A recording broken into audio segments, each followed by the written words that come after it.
नमस्कार दोस्तों। किशोरावस्था में यूं तो बहुत से शारीरिक बदलाव देखने को मिलते हैं, मगर लड़कियों में लड़कों की अपेक्षा ज़्यादा बदलाव देखने को मिलते हैं। ऐसे में उन्हें कुछ समस्याओं का सामना करना पड़ता है। इनमें से एक है मेंस्ट्रुएशन, जिसे हम माहवारी या पीरियड के नाम से भी जानते हैं। यह अपने आप में एक महत्वपूर्ण विषय है। अक्सर माता पिता को ये चिंता बनी रहती है कि उनकी पुत्री का सामना इस समस्या से कब हो जाएगा और वो इसे कैसे हैंडल करेगी। आइए डॉक्टर गरिमा श्रीवास्तव से इस विषय पर महत्वपूर्ण जानकारी हासिल करते हैं। एक्चुअली 9 साल की उम्र से पेरेंट्स को, खासतौर से मदर को, लड़कियों को ये समझाना चाहिए कि अब इस एज में आपको थोड़ा सा प्रिपेयर करना चाहिए कि किसी भी टाइम आपको ब्लीडिंग हो सकती है और इस पार्ट से होगी।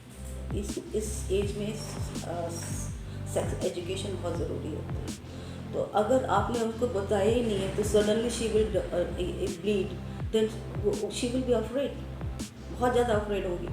तो she will not know how it has happen. तो शुरू से ही इसको सैनिटेशन के लिए, हाउ टू कीप पैड्स, किस एज में कब हो जाए तो उसको प्रिपेयर करके रखना है। उनको समझाना है कैसे सफाई रखनी है, कैसे पैड लगाना है, क्या करना है, कब आ सकता है। शुरू के कुछ साल, 1-2 साल, 3 साल का भी, किसी को 4-5 साल भी ब्लीडिंग बहुत ज़्यादा होती है, 10-15 दिन तक हो सकती है, पेन हो सकता है। तो इसके बारे में भी गाइड करना चाहिए और उसको प्रॉपर डाइट देना चाहिए। उसमें जिसके आयरन और कैल्शियम ठीक होना चाहिए, प्रोटीन ज़्यादा होना चाहिए, जिससे कि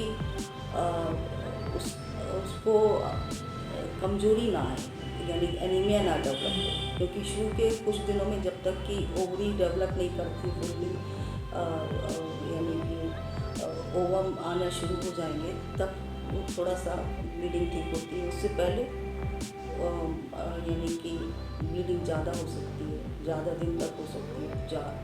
तो बच्चे घबरा जाते हैं, उनको मालूम नहीं है तो घबरा जाते हैं। इस टाइम पे या तो पेरेंट्स, ख़ासतौर से मदर, और अगर सिस्टर है तो वो, और नहीं तो टीचर्स स्कूल की, और उनको अगर फिर भी प्रॉब्लम है तो डॉक्टर्स को जरूर दिखाना चाहिए कि पीरियड इतना ज़्यादा आ रहा है। तो उसके कंट्रोल करने के लिए भी कुछ दवाएं दी जाती हैं जो ज़रूरत पड़ती है। तो उससे गाइडेड रहते हैं बच्चे। तो sex education about the periods should be taught early stage. 9 साल की, 10 साल की उम्र में लड़कियों को बताना शुरू कर देना चाहिए। क्या 9 वर्ष की आयु इस तरीके के विषय को समझने व समझाने के लिए सही है? बिल्कुल बिल्कुल। बच्चे बहुत मैच्योर हो जाते हैं, बहुत समझने लगते हैं, उनको गाइड करने की ज़रूरत होती है।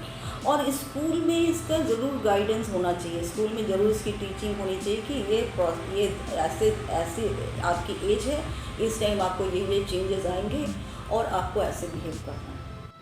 अच्छा मैम, गर्ल्स की जो ये प्रॉब्लम्स होती हैं, इस प्रॉब्लम्स के लिए हमें गायनिक के पास जाना चाहिए या पेडिट्रिशियन के पास, क्योंकि एज तो पेडिट्रिशियन वाली ही होती है? नहीं, पीडियाट्रिशियन भी गाइड कर सकता है, लेकिन ये बेटर तो ये होगा कि किसी गायनेकोलॉजिस्ट के पास जाए, क्योंकि अगर हार्मोन की ज़रूरत है और चीज़ों की ज़रूरत है तो वो बेटर गाइड कर सकती हैं। अक्सर पेट दर्द और कमजोरी की समस्याएं देखने में आती हैं। ऐसे समय में क्या दवाइयों का सेवन किया जाना सही है? पेट दर्द होता है बहुत लोगों को, और उसको डिस्मेनोरिया वीकनेस भी काफ़ी आती है बॉडी में। हाँ, दे सकते हैं, उसके लिए दवाइयाँ होती हैं जो उसको, जब बहुत ज़्यादा पेन होता है कभी इंजेक्शन भी लगाना पड़ता है कि वो कुछ लोगों को बिल्कुल बर्दाश्त नहीं होता तो इंजेक्शन भी लगाना पड़ता है।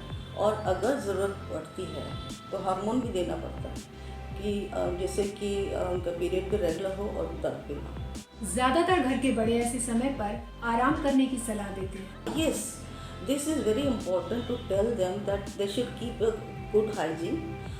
और दूसरा, एक्सरसाइज एंड वर्क, उसको इग्नोर नहीं करना और ये करना चाहिए।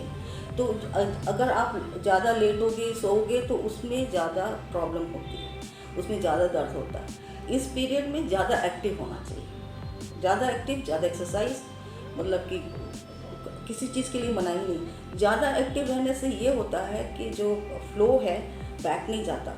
अगर आप लेटे रहोगे तो फ्लो बैक जाएगा, तो आगे जाकर के बहुत सारी प्रॉब्लम हो जाती है, जैसे एंडोमेट्रियोसिस वगैरह डेवलप हो जाता है।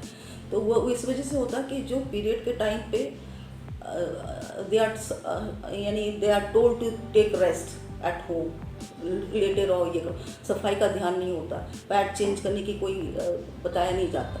तो दिस इज़ वेरी इम्पॉर्टेंट कि उस पीरियड में नॉर्मल एक्टिविटी और प्लेफुल एक्टिविटी को कम नहीं करना है। ज़्यादा एक्सरसाइज, ज़्यादा प्ले और ज़्यादा एक्टिविटी ये कंट्रोल करता है ब्लीडिंग को भी और दर्द को भी। क्या ऐसे समय पर दालचीनी की चाय का सेवन और गर्म पानी की बोतल की सिकाई की जानी चाहिए? हाँ, तो कोई हर्जा नहीं है। अब अगर ये यानी कि सिकाई से उसको आराम आता है तो हॉट वाटर बैग में कोई मुश्किल नहीं है, आराम होता है, तो अच्छी बात है, लगाना चाहिए। डॉक्टर गरिमा, हम आपका बहुत बहुत धन्यवाद करते हैं इस महत्वपूर्ण जानकारी के लिए। दोस्तों, हम बहुत जल्द रूबरू होंगे एक नए संस्करण, एक नए विषय, एडोलेसेंस अर्थात किशोरावस्था। इस महत्वपूर्ण विषय को समझने व समझाने के लिए हमारे साथ होंगे शारीरिक विशेषज्ञ, मनोचिकित्सक एवं अध्यापिका। तो दोस्तों, हमारे चैनल को सब्सक्राइब व शेयर करना ना भूलें ताकि और लोगों को भी इस महत्वपूर्ण विषय का लाभ मिल सके।